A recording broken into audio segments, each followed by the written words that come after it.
The purpose of this video is to walk you through a basic financial model prepared in Excel for a leveraged buyout of a small company. This is a very simple model. You can get extremely complicated when you do an acquisition as far as financial modeling goes, but I've outlined what I believe are the essence of a transaction to help you model the purchase of a small company. So you'll see in this spreadsheet there are black cells and red cells. And so the red cells are the inputs. Those are the ones that can vary, and the black cells are the calculated cells. You'll also notice that I've put things in millions of dollars. So for instance, this number 1 right here represents $1 million. So this spreadsheet has 6 sections: the purchase and financing assumptions, the operating assumptions, the debt schedule, the income and cash flow forecast that you project, the exit assumptions when you sell the company, and then finally the return calculations that you expect based off of your assumptions. So let's start back at the beginning. So the first section is the purchase and finance assumptions. So I'm assuming you're going to purchase this company based off of an EBITDA, which is for the trailing 12 months or the last 12 months. And I assumed in this scenario, the trailing 12 months EBITDA is $1 million. You'll purchase it for 5 times trailing 12 months EBITDA. So your enterprise value that you're valuing the business is $5 million. You'll finance that transaction with 3 elements: senior debt that you'll likely obtain from a bank, a seller note that you'll ask the seller to take back after once the transaction closes, and you'll pay off over time. And then finally is the equity, the amount of cash that you'll actually use to finance the business, either from you or from your investors. So with this $5 million acquisition, I assume we're going to get $3 million from a senior lender. We're going to ask the seller to take back $500,000 in a note, and the equity will be $1.5 million. So the leverage, which is the multiple of the financing component over the EBITDA, multiplied by the EBITDA. So for instance, 3 times senior debt leverage is 3 times 1, $3 million, and the same thing for the seller note. The next assumption is the interest rate. I assume 7% for the senior debt, 10% for the seller note, and the amortization schedule, which means the payoff, or how the payoff schedule of when you actually pay the loan back. I'm assuming senior debt will amortize or be paid off equally over 10 years, and the seller note equally over 5 years. The next section is the operating assumptions. Again, there's literally hundreds of assumptions you could assume going into operations, but for simplicity, I've just boiled it down to 3 things. Is what you expect your EBITDA to grow at per year. I assume 5%. Your depreciation of your fixed assets, which I'm assuming is about $100,000 a year. And then finally, your tax rate. The third section is the debt schedule, which is all calculated based off of the assumptions above. So your senior debt, you'll start out with $3 million. By the end of the 5th year, because you're amortizing you're amortizing $300,000 a year, you're going to have $1.5 million of senior debt at the end of 5 years. And here is your interest that you'll be paying each year.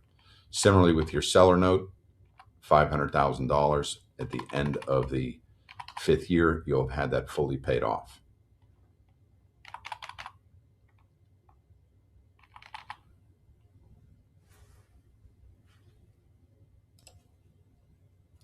The interest for the senior debt will be $50,000 the first year, and it will go down because you're paying off the balance.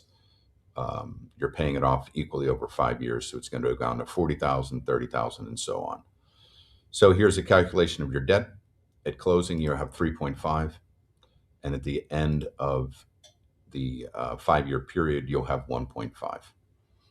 And this is a summary of your total interest, total amortization, and debt service. These are ratios that the banks will look at when you approach them and ask them to fund your transaction. So you look at the total debt service. So in the first year, you'll have total debt service of $640,000. And a key ratio is the total EBITDA that you have in the first year which will be EBITDA over your total debt service, which would be 1.6 times. And that will grow because you're paying off debt over time and you're growing your EBITDA. That'll grow to 2.5. Another important ratio is your total debt to EBITDA, which is 3.5. And again, that will go down over time because you're paying off your debt. And then EBITDA minus debt service is the cushion that you have after you pay off your two sources of debt, which is your bank and your seller note.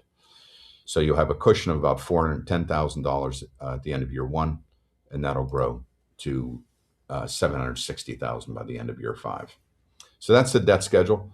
The next section is your forecast of your income and cash flow. So your EBITDA, you recall, we started off with 1.1. We grew it at 5% a year. So it grows. It started at 1, and it grows at 5% a year in this scenario. It grows to 1.1 and ultimately grows to 1.3 at the end of 5 years. To get to your cash flow, you take off your interest, your depreciation, and you get an income before tax. Then your taxes at a 25% rate. That gets you to net income. So that's your net income that you're going to report. And then to get your cash flow, you add back your depreciation. And this will get your cash flow at the end of the first year will be 600,000, and that'll grow to approximately 900,000 by year five. And then here's just a calculation of what your actual cash balance is versus your cash flow at the end of each year. So you'll start off with 600,000 in cash, and at the end of the fifth year, you'll have 3.8 million in cash. The next section is the exit assumptions, what you're going to sell the company for and when. So I'm assuming you're going to sell the company for 5 times EBITDA at the end of the fifth year. And so your year 5 EBITDA was 1.3.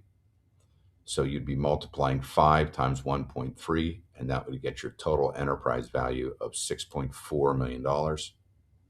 Now, to get the actual equity value that you're going to be able to distribute to you and your investors, you need to you need to reduce the amount of the enterprise value by the total debt that you have outstanding. So you have 1.5 million of debt outstanding at the end of the fifth year from a senior lender. You paid off your seller note, and you add back the cash that's sitting on your balance sheet. So the total equity value is $8.7 million. And this is what you will distribute to your investors at the end of the period. So after you've done all the assumptions, the calculations, looked at your debt service, now you look at your return calculations. So you recall that we bought this company for $5 million, but we only put in $1.5 million of equity. So at closing, you put $1.5 million in. You didn't take any distributions throughout the holding period of 5 years. So at the end, you say your equity value at the end is $8.7 million, which you got up from above. And then you calculate what your internal rate of return is.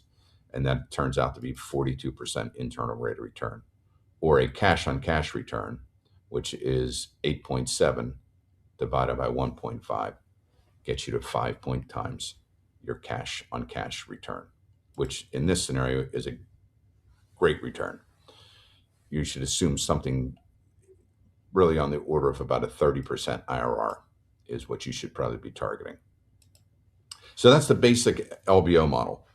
So I encourage you to look at each one of these sections, change the red cells. There's 12 red cells, play around with them, see what kinds of scenarios you have. And then on Canvas, you also have the spreadsheet. So I encourage you to use that spreadsheet, enhance it to make it more applicable to a specific case that you're working on or specific deal that you might be working on. I just want to give you a word on the amount of leverage which you should consider when you're buying a small company. So as you'll see when you do some scenarios using this model, the more leverage you use, the less equity is required.